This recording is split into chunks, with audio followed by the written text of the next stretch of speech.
Salut, c'est Overdrivers pour VGP Music Live. Yeah! Merci beaucoup de nous accorder du temps, pas très loin avant votre set, au Hotfest. Ouais, ça passe vite aujourd'hui, on passe un bon moment, ça passe vite. Donc, vous êtes formés, j'ai eu plein de dates. Donc ça, c'est ma toute première question. Entre 2011 et 2015, suivant les sources. Mais nous, on a du mal à s'en souvenir. Oui, c'est ça. Ça à faire longtemps. On est en 2015. D'accord, donc 2015, ouais. Vous êtes... En fait, non, parce qu'en fait, on s'est rencontrés en 2011 et du coup, les gens ont toujours tendance à confondre, mais le projet s'est vraiment créé, fondé en 2015. Ouais, on a commencé à jouer à deux en 2015. Donc au départ, c'était même pas... 2011, pardon, même moi je me Voilà, c'est ça. Et on a commencé à jouer à deux en 2011, donc, et au départ, c'était juste pour faire de la musique ensemble, pour s'amuser, comme ça. Et après, on a eu l'idée de faire un groupe, et à partir de là, on a cherché des membres, et ça a pris plusieurs années, et on a enfin trouvé la formation. Puis il y a eu plusieurs noms, on savait pas si on allait faire du tribute, on savait pas... C'était n'importe quoi. C'était n'importe quoi, ouais. C'est vraiment en 2000... C'est encore un peu n'importe quoi, mais... C'est vraiment fin 2014, début 2015 qu'on a vraiment... On a trouvé le nom, et puis là c'est bon. Ouais, et puis le premier concert en mai 2015. Mai 2015, 31 mai 2015. Le batteur est arrivé en mars 2015 et on a démarré les concerts en mai 2015. Ouais, donc vous êtes le line-up du non, début des... non, il y a un petit nouveau, un petit moustachu qui nous a rejoint au mois de mars. D'accord.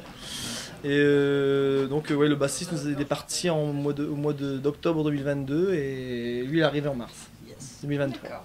Donc vous vous décrivez comme un groupe de rock australien et vous êtes à la maison Ah bah ouais, ah bah là on est clairement à la maison. Hein, on habite à 20 minutes d'ici, sauf Florian, il est un peu plus loin. Petite heure. Ouais. Petite heure.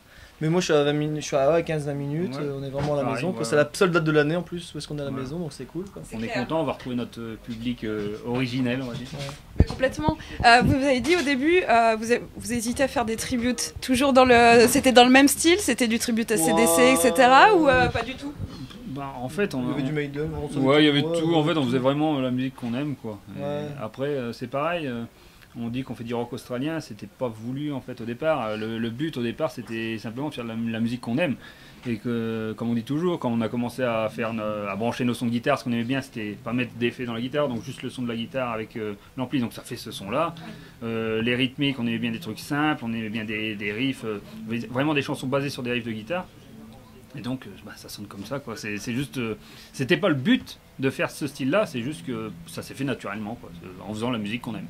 Ouais, donc du coup, ça fait, vous avez démarré un truc plutôt entre copains, à faire des trucs qui vous plaisaient bien.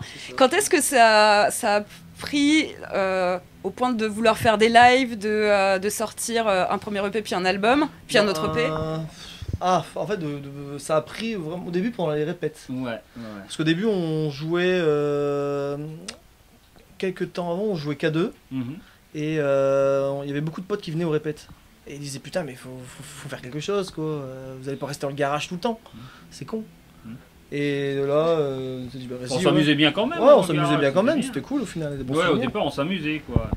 Et après bah voilà, et puis on avait des démos et les démos on aimait les faire écouter dans notre entourage puisqu'on était aussi avant d'être musiciens, on était aussi festivaliers avant tout et on aimait bien bouger et on faisait écouter notre musique, nos démos à tous les potes et tout le monde connaissait Overdrivers avant même qu'Overdrivers leur son vrai coup d'accord, c'est vrai. Hein. Ouais.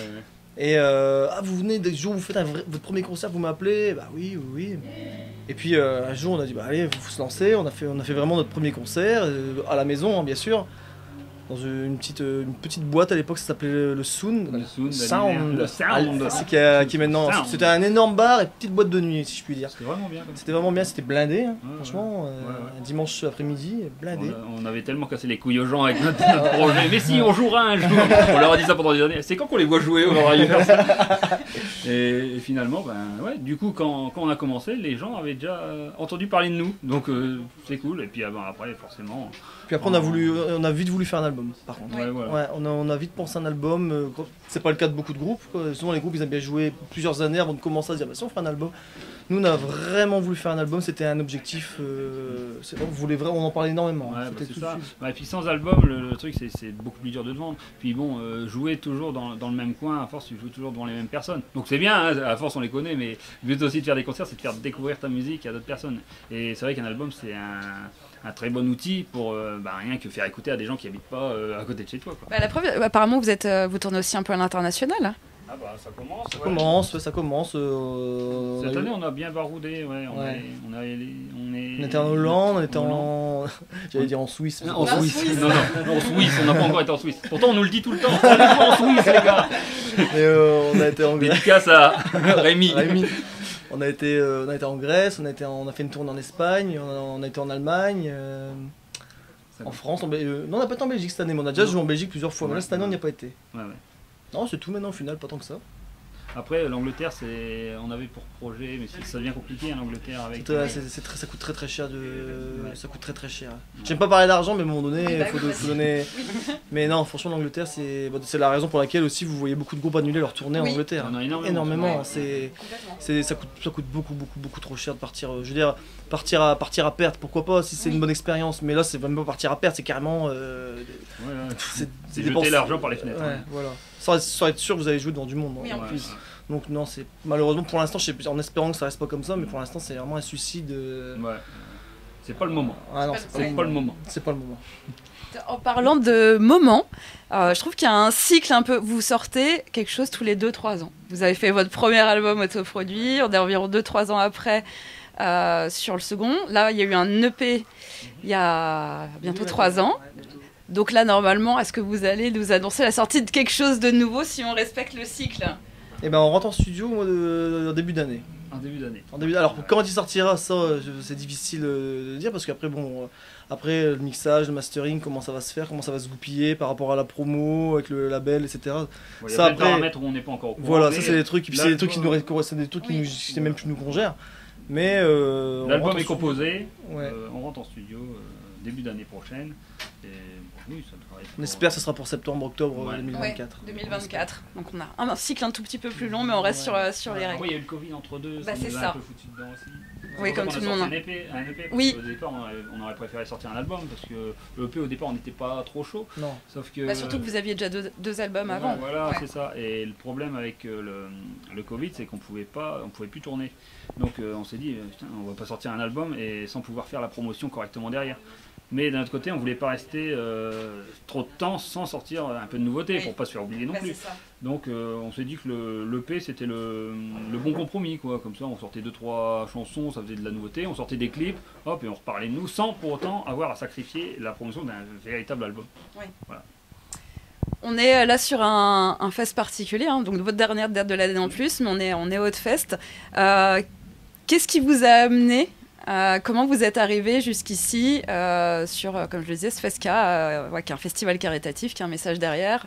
Alors vous êtes pas loin, ok, mais qu'est-ce qui vous amène, vous, à ce fest? C'est les organisateurs qui sont venus nous voir. C'est les organisateurs qui sont venus à nous à l'époque, c'était l'année dernière, il y a 1 an et 1 mois, parce que nous on est aussi, on organise aussi un festival qui n'a pas eu lieu exceptionnellement cette année, et aussi pendant l'année du Covid. Burburox, et ils étaient venus nous voir l'année dernière, Loris et Matt, ils étaient K2, à ce moment-là c'était vraiment K2, c'était un projet qui démarrait, ils démarraient vraiment, et on a sympathisé, etc. Ils nous ont présenté leur projet. On en a parlé vite fait, parce qu'après, comme nous en tant qu'organisateurs et aussi musiciens, on n'a pas eu l'occasion de passer trop de temps avec eux. On est resté en relation, on était chez Loris, il nous a présenté le truc un peu plus sérieusement. Moi, nous, avec nos connaissances, on les a aidés à organiser de où partir, etc., les groupes, comment ça se passe. Et après, ils ont fait leur truc, mais dès le début, on était le premier groupe programmé. Ouais, je crois, ouais. Nous, on leur a dit qu'on était intéressés, qu'on était... puis la cause nous a séduit aussi, ils ont présenté leur projet et puis on voyait que c'était sérieux et ils avaient envie de le faire. Donc nous, quand les organisateurs ont vraiment envie de le faire, nous, c'est du pain béni, hein, on y va avec plaisir. Et puis on commence à le voir, hein, pendant qu'on est en train de parler, les portes sont en train de s'ouvrir et effectivement, rien qu'en pré-vente, ils attendent plus de monde que ce qu'ils pensaient faire au maximum. Donc pour un premier fest, tout le monde a bien joué. Ah ouais, non mais c'est clair. Il faut reconnaître qu'ils ont fait leur taf. Hein. Niveau promo, on les a vus partout. Hein. Franchement, Limite, j'en avais marre de les voir tout le temps sur mes réseaux. Non, c'est vrai qu'ils ont mis le paquet. Ouais. Il y a même des gens à mon taf qui m'ont dit oui, et ils m'ont demandé si j'allais à un festival ce week-end. Ouais, bah oui. Il y a un festival, tu y vas? Oui. Pas mal, c'est que ça marche bien. Voilà. Du coup, J'arrive à la fin de mon temps en partie, donc je vais vous laisser à vous le mot de la fin.